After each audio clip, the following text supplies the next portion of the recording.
pancake spot as a child, and before long he was mixing the batter and getting behind the stove.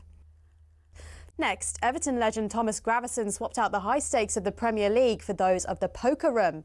He made over 150 appearances for the Toffees and won the Scottish Premier League with Celtic. Turned out the Danish international was pretty darn good at poker. He racked up a reported £100 million from his Las Vegas adventures. Remember former Chelsea goalkeeper Petr Cech? Turns out football nets weren't the only goals he was pretty handy in front of. After retirement, he became a goaltender in ice hockey. Same skills, very different surface. And he even won a Division 2 title with Guildford Phoenix. For ex-Liverpool centre-back Daniel Agger, it wasn't just fancy footwork that was in his blood. He was also pretty good with his hands. The Denmark international turned to tattoo artistry after he hung up his boots. He'd qualified as a skin artist while at Anfield, and he then became the co-owner of his own tattoo company as well. It's not all glamour for ex-pros, though. 1966 World Cup winner Ray Wilson set up a very different kind of business. He became an undertaker after he retired.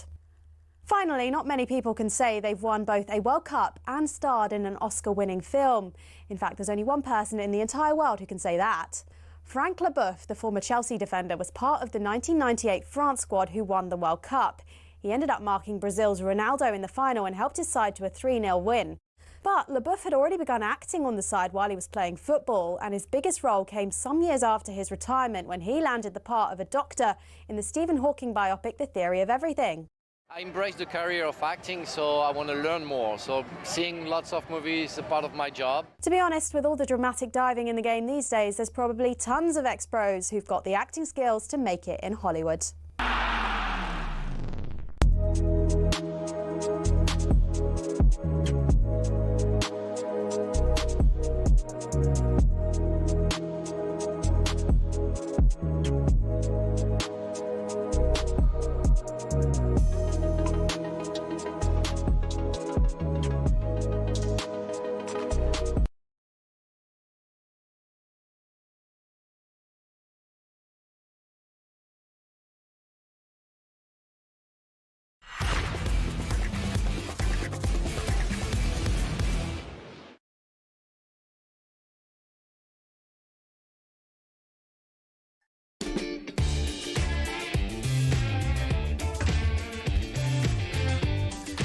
Good morning, Katie Shanahan here with Early Sports Breakfast. Good to have your company here on TalkSport.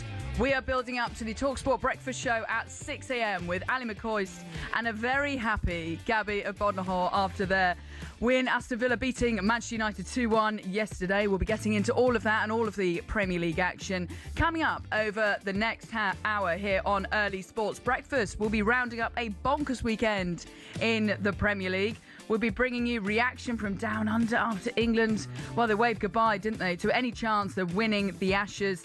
And we'll be discussing Anthony Joshua's win over Jake Paul in that really bizarre fight in Miami. Jake Paul coming away with a double broken jaw. Those photos. Oh, and we'll be having, of course, some fun with the Christmas fun with the big day just 3 sleeps away. And of course, we'd love you to get involved in the show. Call us on 03717 223344. You can text me 81089. Right, let's get into it.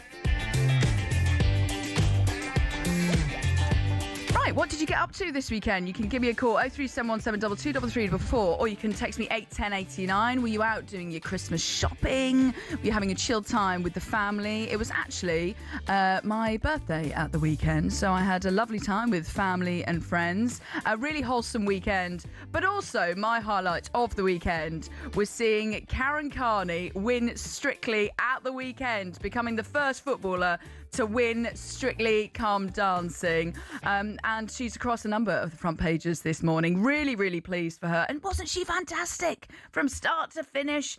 Now, anyone who knows her knows that she is such a wonderful, selfless and genuine person. A champion on the football pitch and now on the dance floor too. A really good friend of mine, and she's done so much for the Lionesses and growing the game as well. So I'm really pleased for her. Thoroughly deserved. And it's just great to see good things happen to good people.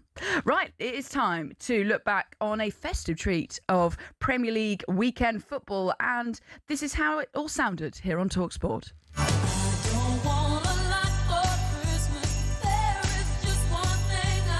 João Pedro in the box.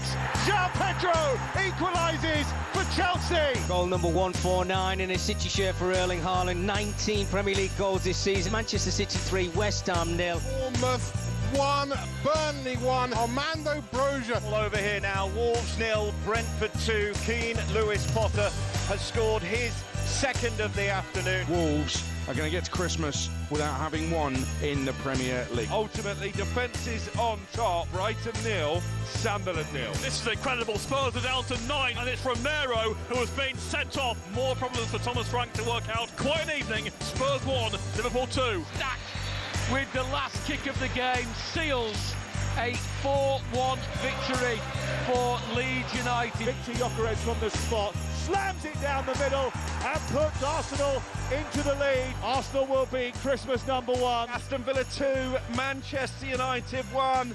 Morgan Rogers at the double. Within 3 points of Premier League leaders Arsenal, and make it 10 wins on the spin for Unai Emery's men.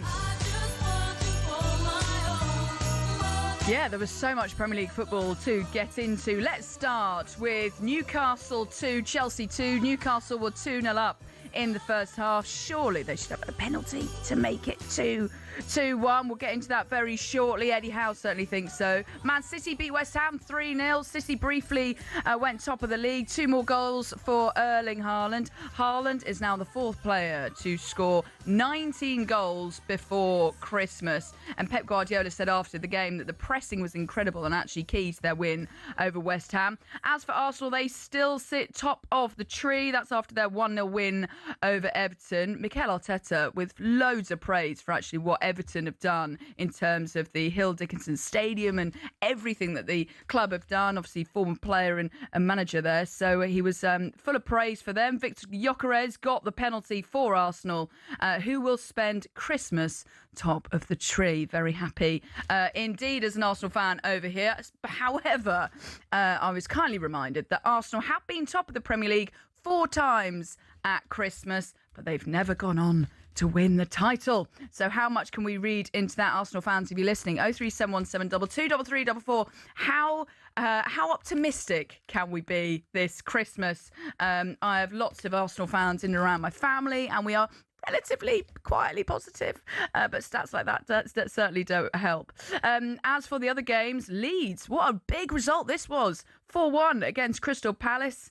4 games unbeaten for Leeds. 2 defeats in 48 hours for Crystal Palace. Dominic Calvert-Lewin, how good is he looking at the moment? Scoring in his 5th Premier League game in a row. Got 2 goals, sparkling form, and he's playing with such confidence.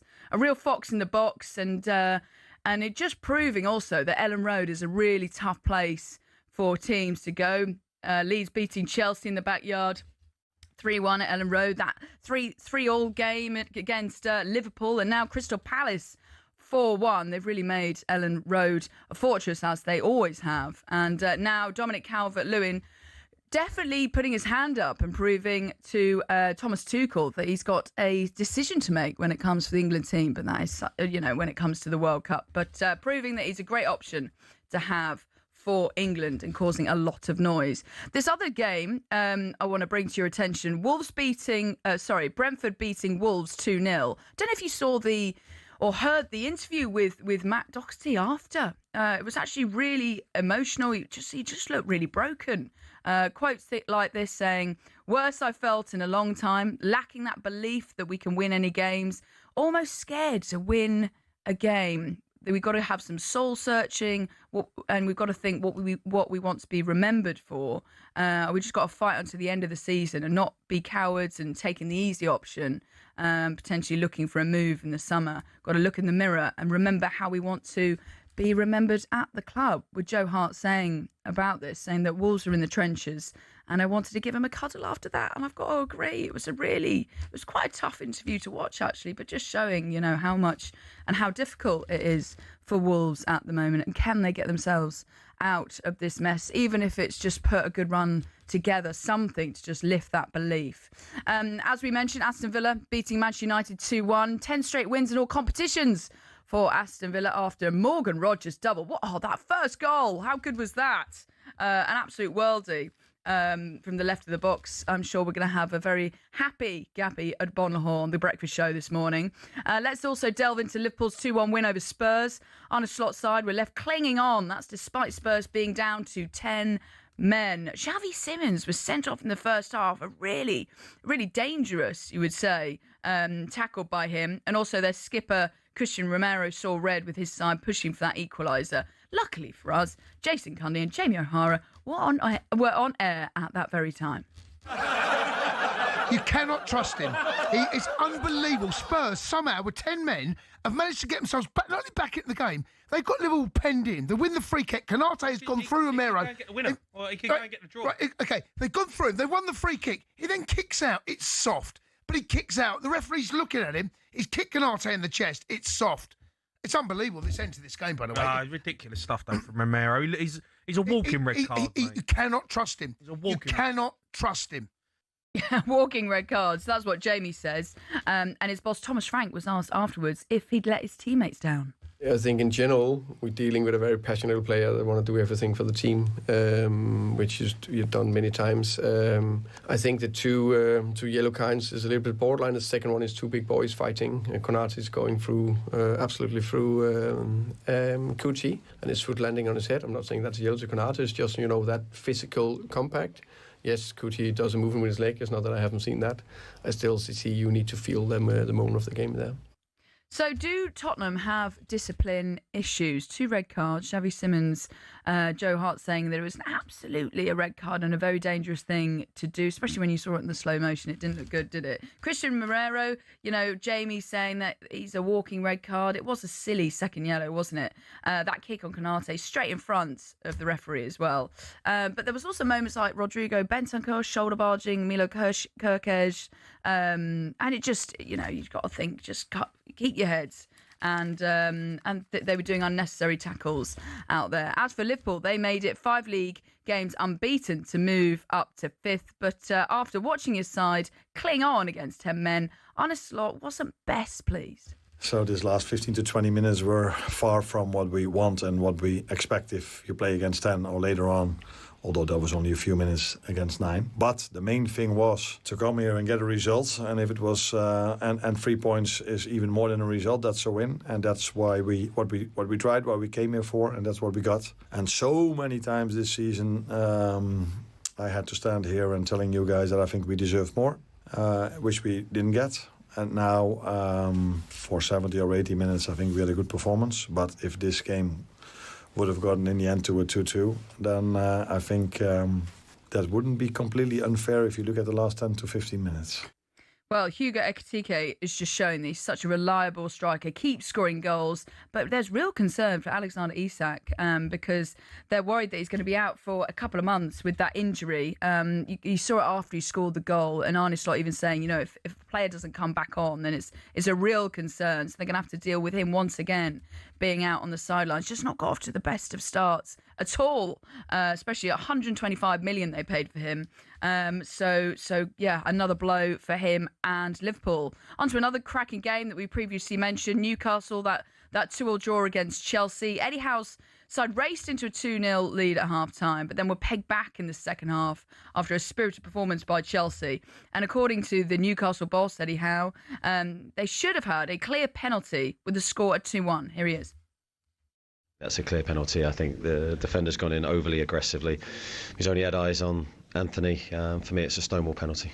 Yeah, so Eddie Howe saying it was a Stonewall penalty after Trevor Chalobah clearly barged Anthony Gordon off the ball, and Eddie Howe also adding there that anywhere else on the pitch that would have been given for a free kick. So should they have had a penalty? They also had plenty of other chances. Ashley Barnes going close, very close on the volley from close range. So maybe they could have pulled off the 3 points, but it wasn't meant to be. Well, earlier this week, Enzo Maresca was reported to be the man that Man City will be looking to replace Pep Guardiola if he leaves in the summer.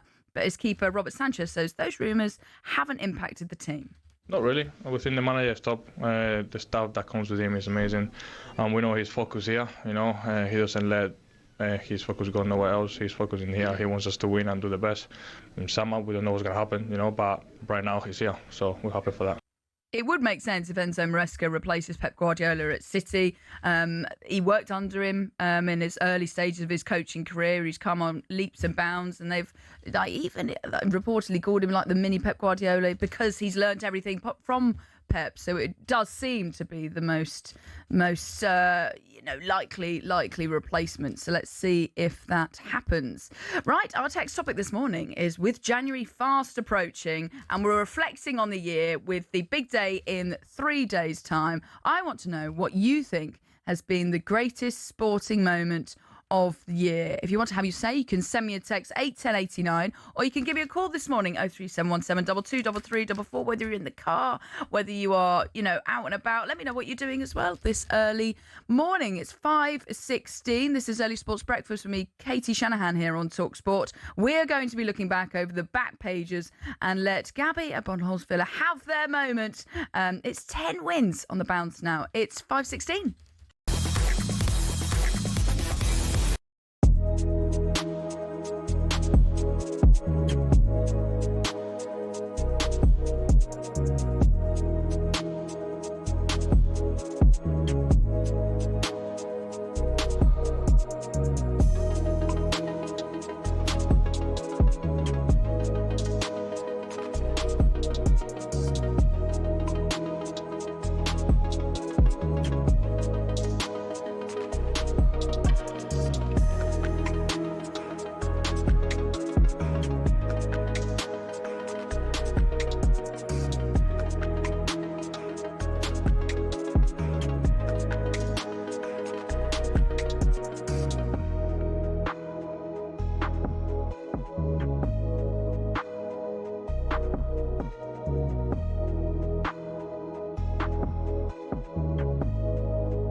Very good morning. Katie Shanahan here with Early Sports Breakfast on TalkSport. It's good to have your company this Monday morning. Ali McCoist and Gabby Abonhall will be here with TalkSport Breakfast from 6 o'clock. Gabby's going to be very, very happy. Whenever Aston Villa have won, he's just smiling like a Cheshire cat for the whole of the breakfast show. And I'm sure he's going to be doing exactly that, especially after Aston Villa beat Arsenal the other weekend. He could not wipe that smile off his face. Right, a few more things you need to know about this Monday morning. Luke Littler progressed to the third round, but former champion go, and Price suffered a shock exit at the PDC World Championship. The 2021 champion Price had boldly predicted he would win a second title, but he was actually beaten 3-0 by the Dutchman Wesley Plaisier. Right, host Morocco kick-started AFCON with their 2-0 win over Comoros in front of a sellout crowd, and Leeds made it 4 games unbeaten with a 4-1 win over Crystal Palace on Saturday to move them 6 points clear of the drop zone. And their boss, Daniel Farker, was asked afterwards about the growing gap. Yes, they can enjoy it right now.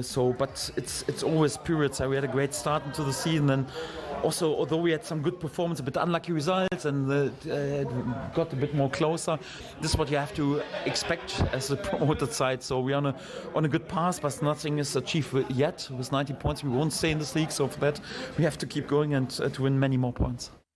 Okay, for more on all the day's biggest stories, head over to TalkSport.com. Right, we've been asking you this morning, what has been your favourite sporting moment of the year as we're approaching January, and we are able to reflect on what a fabulous year it has been. This is from Gaz. Good morning, Katie. Good morning, Gaz. Best sporting moment, individual, Rory McIlroy winning the Masters Golf. Oh, love Rory McIlroy. What a year he has had. And you're also saying, yes, Team Liverpool winning the league in front of the fans. Absolutely, because it wasn't the same during COVID. Gaz, I love that text. Really, really good. Darren here's saying, good morning, Katie. The greatest moment is Kevin Sinfield and what he has done in honour of Rob Burrows. Well said, Darren. And also a good morning to Jill. Morning, Katie. 5am Club is ready. You are always here, Jill. Thank you so much. Happy birthday for Saturday. Hope you got the card. I didn't, but I will have a look. Mine tomorrow. Good. Oh, well, a happy birthday, Jill, for tomorrow. Right. It is time to get into the back pages. Kane Reeves is here in the studio. This is our first time on air on TalkSport together. Oh, what a privilege for you. What a privilege. You are welcome. I'm very excited. Good morning. How are you? I'm very well, thank you. As it is our first time, who do you support? Is that a joke? No, I genuinely don't. Arsenal. Oh, for goodness. Seriously, everywhere you turn in TalkSport, there is an Arsenal fan. Really? I thought it was surrounded by Spurs fans. No, oh, yeah, and them. Yeah, who do you support? Southampton. Oh, you're all right. Well, yeah. As Rory Jennings said in a tweet, I'm the supporter of an inconsequential club. Very unhappy at Rory Jennings, I am. I think that's a bit strong, but yeah. Well, listen to him at 4, but yeah. Give him some for me, please. Well, let's save you, shall we? And what's going on in the back pages? Lots of Morgan Rogers. I mean, how good was he yesterday against Man United? Rogered on the back of the Sun. Morgan double keeps Emery on the coattails of Premier League title chasers. This is the Aston Villa 3 points off of the top spot. This is longest winning run as well since 1914. It is incredible stuff. But the papers are now questioning whether they need to reinvest in the squad in January. Unai Emery says that the club are looking at targets. They're going to have to replace Harvey Elliott. I know he's not got much game time, but a member of their squad that will be gone in the January. Where do you think they need to strengthen? Maybe up top? Ollie Watkins only had one shot yesterday, and maybe they could do with another striker. But then everyone needs a striker, don't they? Yeah, I think they need a backup for Ollie Watkins, because what if Ollie Watkins gets injured? You know, it's not like they've got loads of strength and depth like Arsenal can bring on. I think they've got the most complete squad in the Premier League. So I think in terms of Ollie Watkins, if he gets injured, then what? But I think for Morgan Rogers, number 10 for England. Well, he has to be, doesn't he? Well, it's a Jude Bellingham factor, but he's Alan Pardew was saying that he's ahead of Jude. Well, I heard that. That's quite interesting. He's got a good point as well. Morgan Rogers, he's doing all the right things. You think he'd be definitely on the plane. It's just whether he's where he's starting. But he's causing Thomas Tuchel lots of problems. You know what I loved after his first goal? Unai Emery, flinging his coat and just throwing it onto I was like, here we go. Love the passion. Love the passion. Well, also, you mentioned Jude Bellingham, who's having a bit of an off-season in Spain. An English player who's really having a nightmare in Spain at the moment is Conor Gallagher. He's completely out of the frame, isn't he, for the England squad, which you'd think that he's good enough to really be in the picture, but he was brought on... Is he? I think he is. Do you not think so? Well, if you look at what the players that we already have, the fact that people are saying, Phil Foden isn't going to go. I feel like you could play him a bit deeper, though, couldn't you, Conor Gallagher? Yeah, but then you've got you've got so many players coming through now that I think I just feel for Connor, just because he's not having a nice time in Spain at the moment. He came on as a sub in the 27th minute, scored for Atletico against Girona, and then got substituted in the 78th. And he threw his coat on the floor when Diego Simeone tried to offer him a handshake. So if your club is looking for a midfielder in January, keep an eye on Conor Gallagher. I don't think his time in Spain is going to last much longer. Can we go north of the border as well and say congratulations, Hearts? They'll be spending Christmas Day top of the Scottish Premiership. Would you like to know the last time it was a non-Old Firm club at the top of the table at Christmas? 1984. Oh no, that was not.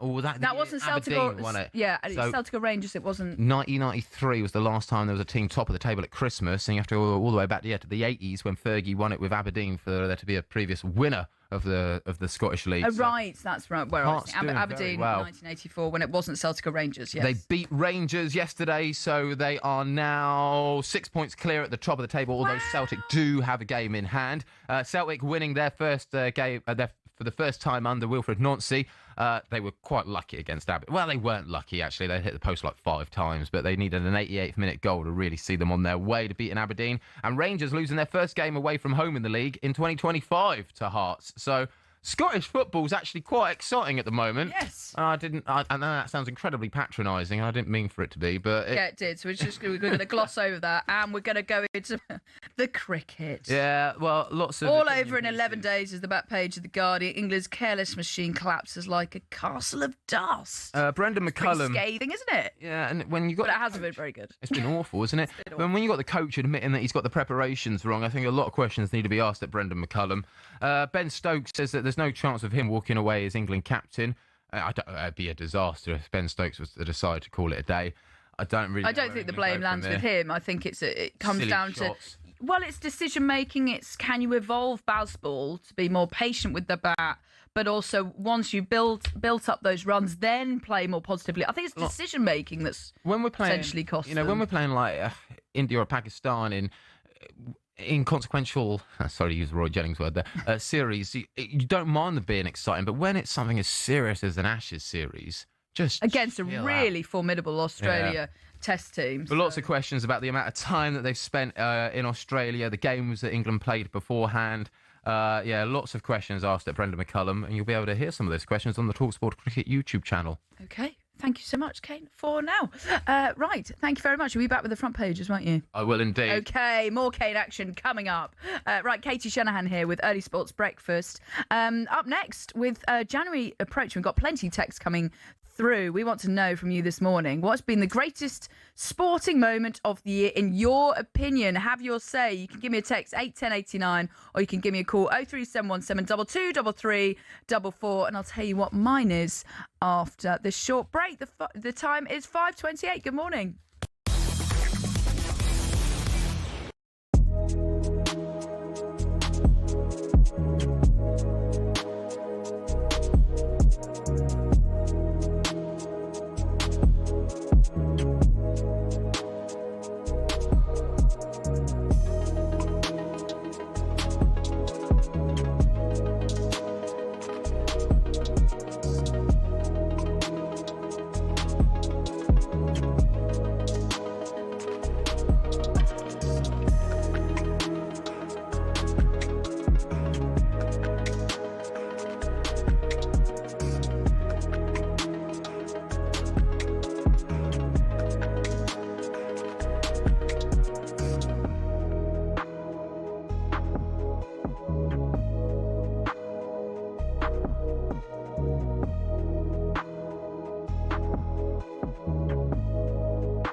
When you think about famous F1 circuits, the likes of Silverstone, Monza, Monaco come to mind.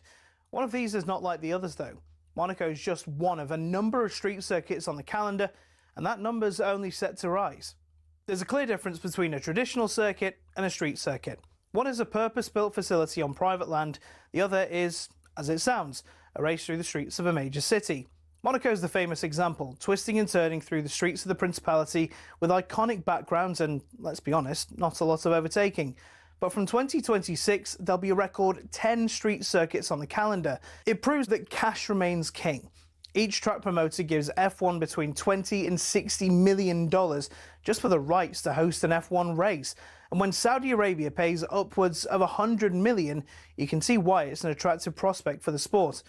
But is it all positive? Well, the drivers aren't that bothered. If you ask a majority of them, they'll tell you historic circuits at Silverstone, Spa, Monza, Zandvoort, they're the favourites. For the sports organisers, though, it kind of makes sense. In 2025, Monaco had a record 2.3 million strong viewership in the US alone. Meanwhile, for the British Grand Prix several weeks later, 1.5 million tuned in. So while these races may not be rip-roaring, all-out action, thrill rides we want as race fans, people are tuning in even more, and bosses can demand even more cash.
A very good morning. I'm Katie Shanahan and you're listening to Early Sports Breakfast here on TalkSport. We are building up to the TalkSport Breakfast Show with Ali McCoist and Gabby Abonahor in the chair this morning. They will be coming up at 6 a.m. Really looking forward to seeing them both, as it's now 3 days before the big day. Some of the headlines you're waking up to this Monday morning. Alexander Isak has suffered a suspected leg fracture. TalkSport understands. An MRI scan is expected to confirm that he's facing several months now on the sidelines. Liverpool paid $125 million for the striker in the summer. Ruben Amorim has confirmed that Bruno Fernandes will miss games after being taken off injured in their defeat against Aston Villa yesterday. The United skipper has only missed 2 games for the club since joining 5 years ago.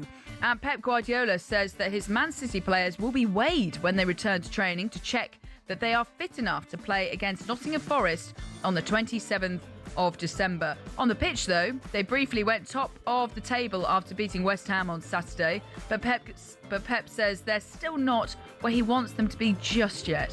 We are in a good place, I'm saying, but I'll be honest, I could say, everything is perfect. No, we have to do better. They defend in one different way, that, for example, they defend different than Crystal Palace. So the spaces to attack are different, the spots are different. You have to occupy, you have to do better, and today we didn't do that. That's why it made me sad. No, I'm so happy, I go home, I'm ready, but the margin made me realize the margin to improve is still massive.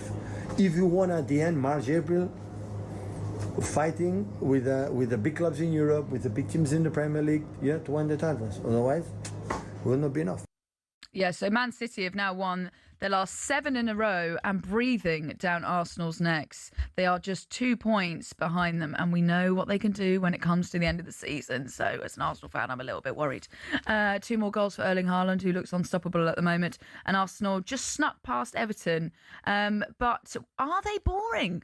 So what do you make about this? Let's get the thoughts of Ibra, the Arsenal fan, who's called the show this morning. Good morning, Ibra. How are you doing? Good morning. I'm fine, thank you. How are you guys? Very good, thank you. Now, how are you feeling about the title? Man City, we know what they can do at the end of the season, but would you think Arsenal can hang on and win the title this season? Katie, I'll be honest with you, we haven't even peaked yet.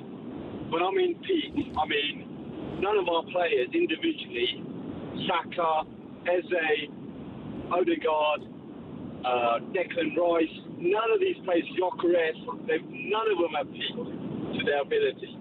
They're playing in third or second gear, and we're still top. And we've had so many injuries. I mean, if Liverpool lost Van Dijk for 2 months, and City lost Diaz for 3 months, they wouldn't be where we are. With the depth we've got, Mikel has done a great job so far, and deep down, I think we're going to win the double, and I'm not talking about the FA Cup. The Champions League and the Premier League, I'm guessing. I suppose where we have looked a little bit fragile is with Gabriel and Saliba. I mean, that partnership before Gabriel got injured looked so formidable, and it's just not been the same, has it, since Gabriel's got injured? It's not, and that shows you that he is the main man at the back. But then, it's bad luck because Mosquera and then Kepier are very, very good players. They're not at the level of Saliba and Gabby, but they're very good. And then Mosquera gets injured. And then, obviously, there's reshuffling. Jurian's played, Timber's played in the centre-half role. But, honestly, I think in the January transfer, we need at least another centre-back and another attacking midfielder. And where do you sit on these comments that Arsenal are boring? Even Joshua Kimmich from Bayern Munich said the Mikel Arteta's side rely on set pieces and love to play long balls. Where do you sit on that in terms of Arsenal's style of play? Are they boring? They're not boring. I mean, were City boring when they were playing the tiki-taka football 2-3 years back?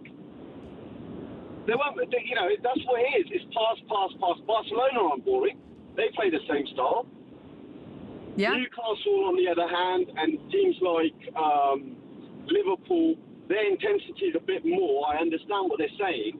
But in terms of boring, look, Stoke City were taking throw-ins, 10, 15 years ago, and everybody was praising Tony Pulis. Yeah, We've well said. adopted that this season, and at the beginning, the first couple of months, everybody was cursing us. Oh, we're using long throw-ins, we're doing free kicks. And to be honest with you, look at Villa. How many goals have Villa scored from set pieces? And Tottenham and Everton. Yeah, make a really good point. And also, Ibra, does it matter if Arsenal win the games and then win the league and, like you say, win the double? I don't really care how we win as long as we win. Yeah, exactly. Exactly my point. Look, we've had 2 defeats already this season. Our defence is still solid with all the injuries that we've had. Okay, and like I said at the beginning, none of our attacking players have peaked. Kai hasn't even kicked a ball in anger yet.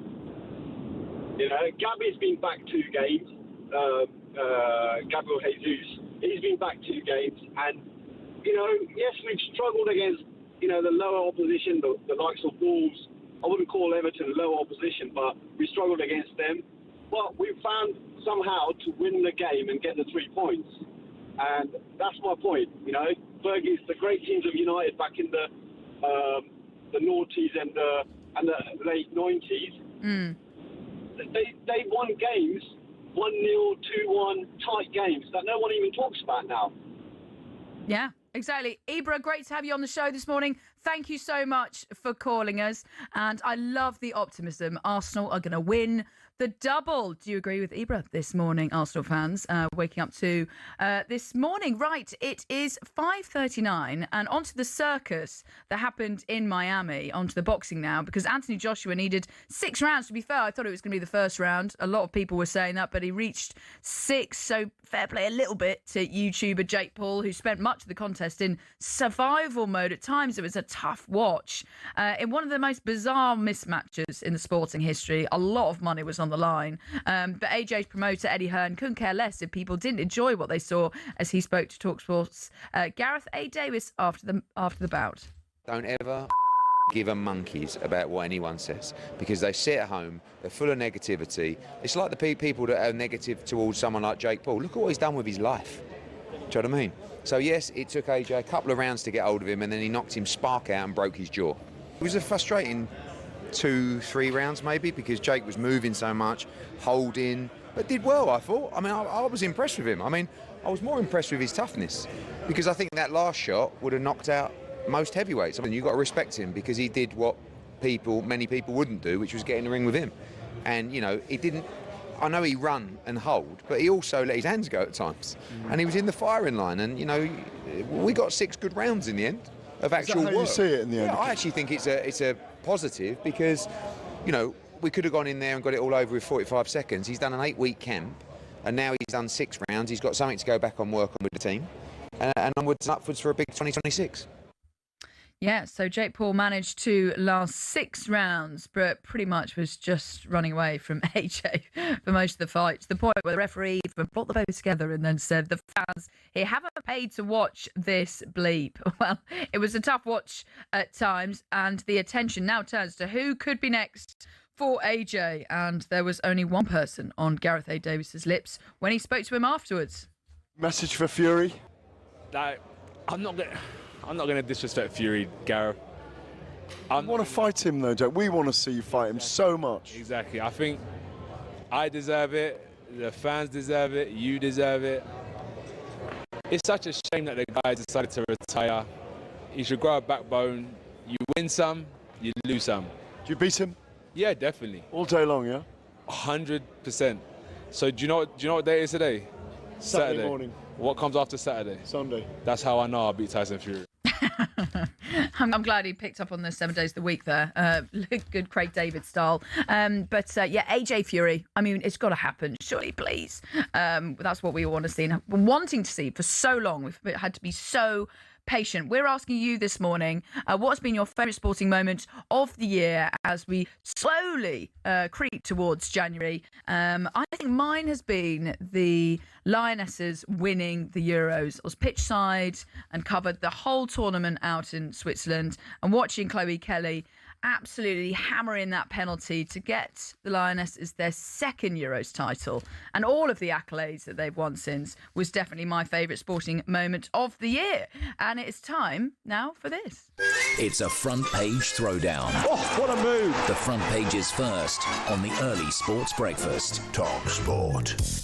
Okay, so the main man is back. Kane Reeves is back. Good morning. Studio. What has been your favourite sporting moment of the year before? Because we're getting lots of texts coming in, and there's been loads of really, really good shouts this morning. So keep those coming in. 81089. Kane, what's been your favourite sporting moment of the year? I'm going to take you back to May of this year. Okay, what date? When Southampton drew 0-0 with Manchester City, and it took us to 12 points, which meant we weren't the worst ever team in Premier League history. We beat Derby's 11-point record. Really your favourite sporting moment? That's all I had to hang on to. Really? Well, yeah. You've watched a lot of sport, Kane. I know, but you let me down here. I know you're a Southampton fan. That was fan. the one that really kind of gave me a little tiny bit. 0-0. A 0-0. Yeah, but it took us to 12 points. The magic 12. It was a 0-0. You really were jumping off your sofa up and down, or in the stands. I don't think I would have been able to carry on working at TalkSport if we finished on 11 points. I would not have been able to handle we would have all reminded you of that every single morning you came in. I'm an easy man to please, really.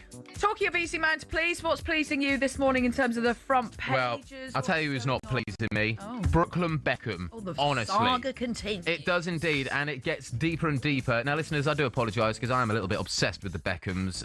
They are the 2nd royal family to this country, aren't they? But Christmas... I don't know about that, but I'm just going to disagree. But carry on. There's going to be an empty seat around the Christmas table because Brooklyn has now blocked all of his family members on Instagram. He's actually blocked them. And this is because... So ridiculous. It is. It's crazy. Call your mum, Brooklyn. Victoria Beckham liked a post of him stuffing a chicken because he's a cook, you see, apparently. Allegedly, he's a cook. He's got a YouTube channel where he cooks. And Victoria liked a post. YouTube channel. And he was so upset by this post, by her liking it, that he blocked her. And then Cruz took to social media to say, not true. My mum and dad would never unfollow their son. Let's get the facts right. They woke up blocked, as did I. So he has blocked all his members on social or family on social media. and I just find it a very, very sad situation, Katie. Okay, well, I'm also reading this. Didn't I hear Sinead Garvin say that we're spending less money on presents this Christmas? Well, that's because we're all skint, because Rachel Reeves' budget. Have you done all your Christmas shopping? Are you spending less money on presents this year? Pretty much, yeah. I've got some awful gifts, actually. Have you? One of my family members has got a litter picker. Well, hopefully they're not listening, so you just ruined it. Well, that's because they got an injured ankle at the moment, so it means they'd have to get up and they can just pick something up off this table. I bought my sister a new toilet seat. Oh. She needed a new toilet seat. I asked her, what do you need? How are you going to wrap that then? I just went round and screwed it on for her and go, yeah, that's your Christmas present. Okay, so you did wrap it. I was going to say, that's weird. I've not done very good Christmas shopping this year. If you'd like to buy some very festive jumpers, then in the Sun today, page 23, you can check out all of the Premier League clubs' Christmas knitwear. They look good, don't they? Nottingham Forest win it for me. Theirs looks amazing. And actually, theirs is really good, actually. And it's basically their logo, red, which helps because it's big old tree. Looks like a Christmas tree. Looks like a Christmas tree. And also, can I say, it's the cheapest cheapest jumper out of them all as well. Looks really quite fancy, you know. Yeah. My favourite Christmas jumper, I've got an England Rugby Union one, and I tell you what, I've wheeled that out for 10 years. So much so that I had to. Someone even said to me, "I think you should get a new jumper." Knit a new one. But you only wear it like once or twice a year. You only wear them at Christmas, really. Yeah. The worst one goes to Bournemouth. Their Christmas jumper just looks very, very ugly. As does Bournemouth's form at the moment. Yeah, lots of anything else? Well, there's rumours about who's going to replace Tess Daly and Claudia Winkleman and Strictly Come Dancing. Can you up for it? I would feel the pressure of trying to live up to the great Bruce Forsyth. I don't think it'll ever happen. But now they've got those avatars, you know, like holograms on screen. Yeah. Why don't they just like do that for Bruce? Voyage, yeah, do that for Bruce Forsyth. There you go. You save money on a salary, the BBC. Yeah, I think Mel and Sue would be an amazing double act. Not a bad shout as well. Good or shout, maybe Alan and Ali. Alan and Ali. They would be brilliant. You know what? I would pay a lot of money to see those. I bet Ali McCoy can dancing around. I bet he's been asked to do Strictly as well, Ali. He has. I bet he's been asked to do a lot of things. The Jungle, loads of other things. But maybe we'll ask him because he's coming up on the Breakfast Show at 6 o'clock, which is fast approaching. Kane, thank you very much for now. Merry Christmas. Will I be seeing you tomorrow? You won't know. Oh, are you off for Christmas? I sort of, yeah. I'm here, there, and everywhere. I've got a few Christmas errands to run. Well, there we go. Well, if I don't see you, have a great Christmas. I will indeed. Thank you so too. much. Right, this is Early Sports Breakfast. Me, Katie Shanahan, this morning. Up next, we're going to be looking ahead to the star of Ali Pali returning to action today, David Munya. It is 5:47. Good morning.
Good morning, I'm Katie Shanahan and you're listening to Early Sports Breakfast this morning here on TalkSport. Good to have your company. The boys are going to be here at 6 a.m. with TalkSport Breakfast. Ali McCoist and a very happy Gabby Bonhor after Aston Villa's 2-1 win over Manchester United yesterday. So they're going to be coming up in 9 minutes' time. Right now, it's competition time. 26k for 2026 on TalkSport. Yes, at TalkSport, we're welcoming the new year by giving away a massive £26,000. And what better way to kick off 2026 than with the chance to win some serious cash? Yep, 26 grand. It's our biggest New Year cash giveaway and it could be yours. It's £26,000 for 2026. Here's how to enter. For your chance to win, text WIN to 83338. Text costs £2.50 plus your standard network rate, or call 0343 423 9761. Lines close at 12 p.m. on the 9th of January 2026. That's when you'll need to answer your phone if it rings. UK residents only 18 plus. This is a network promotion. Full T's and C's at talksport.com/win. So for your chance to win, text WIN to 83338 now, and a very good luck. 26k for 2026 on TalkSport. Yes, you know what that song is, because we're going to be talking about the darts, the PDC World Darts at Ali Pali, as world number one Luke Littler made it into the third round last night. But there was a huge shock as former world champion suffered a 3-0 loss to unseeded Wesley Playson. That was Gerwin Price.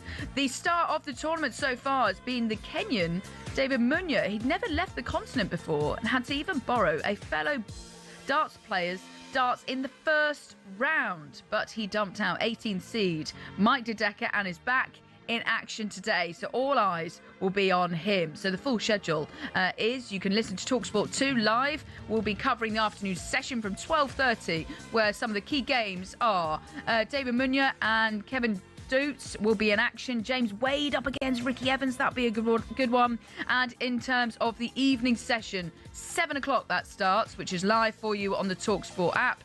You've got Jan van Vliet up against Alan Suter, Nathan Aspinall against Leonard Gates, and Luke Humphreys up against 71-year-old Paul Lim. And of course, the watch-along is on the TalkSport Darts YouTube channel, where you can watch every dart of this PDC World Championship live, also on the TalkSport app.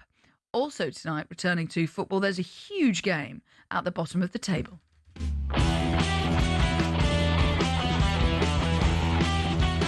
Full time at St James's Park.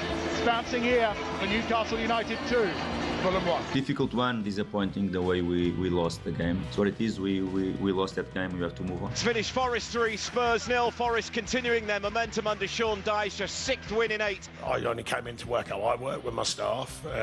Never questioned other managers. It can happen. A run of bad results can happen in this division. I've been in it long enough, and equally, you can do that the other way, and you can put wins together, and go on a decent run. Gibbs White takes a step back, runs up, right-footed, sends the keeper the wrong way, and Nottingham Forest lead by a goal to 0. Yeah, so Fulham up against Nottingham Forest, 8 o'clock kick-off that one, and you can listen to it on TalkSport. Commentary for Sam Matterface and former England midfielder Danny Murphy will be on commentary tonight. 15th against 17th. Fulham are 7 clear of West Ham, with Forest are 5 clear. So that should be a fantastic game in the Premier League. We are also just 3 days away from Santa coming down our chimneys. And Alan Brazil may have already signed off for the festive period, but he was getting in the mood last week. It's Christmas!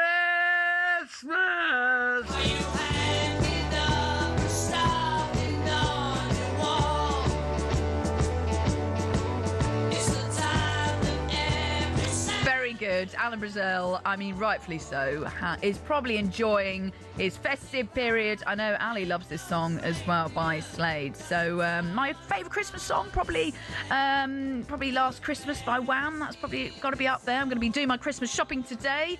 But let's also take a look to see what's coming up on TalkSport Breakfast today. So joining Ali McCoist and Gabby McBondahor this morning, you got Mark Butcher, Rennie Moulinstein and Gary Birtles. And after Celtic won and Rangers lost, maybe Alan Brazil will be on the phone to Ali this morning after Mr. McCoist joined the show to laugh at him last week. All right, I know. Here he is, laughing away. I mean, I'm out here. Virgin Radio here. Anyone. Goisty! Happy Christmas, Goisty! He can't get his scratch on. Here he is. Gabby, what was my bet for the start of the season? Rangers and Villa to win the league. Let's do it, Ali! All the way, my friend! Gabby, pass me that heart scarf. I've never seen him so excited. Have you? Wee Vibs behind you. Your square sausage is ready. All that tree falls in your head. Wee bit of brown sauce. That's what I'm having now. Wee bit of brown sauce and a glass of champagne. Oh, but pause all day. Beat it. Top man, Ali. Very good. Ali McCoist and Gabby McBondahor will be here in a couple of minutes' time. And just a thank you for all those texts coming in about your favourite sporting moment of the year. This is from Paul from Southampton as a Plymouth Argyle fan. It's been a tough year, but the highlight is seeing Argyle beating Liverpool in the FA Cup. How good was that? Very good text there. Also, morning, Katie. Greatest achievement, Luke Littler winning first of many world titles. That's from Muz. And morning, Katie. Best moment of 2025. Love this. Was Birmingham gaining promotion from League One and breaking the all-time EFL points record with 111 points. That's from Adam in Birmingham. Thanks so much for all those texts this morning. You've been listening to Early Sports Breakfast with me, Katie Shanahan, Ali McCoist, and a very happy Gabby McBondahor are on the way next. I'll see you same time tomorrow morning.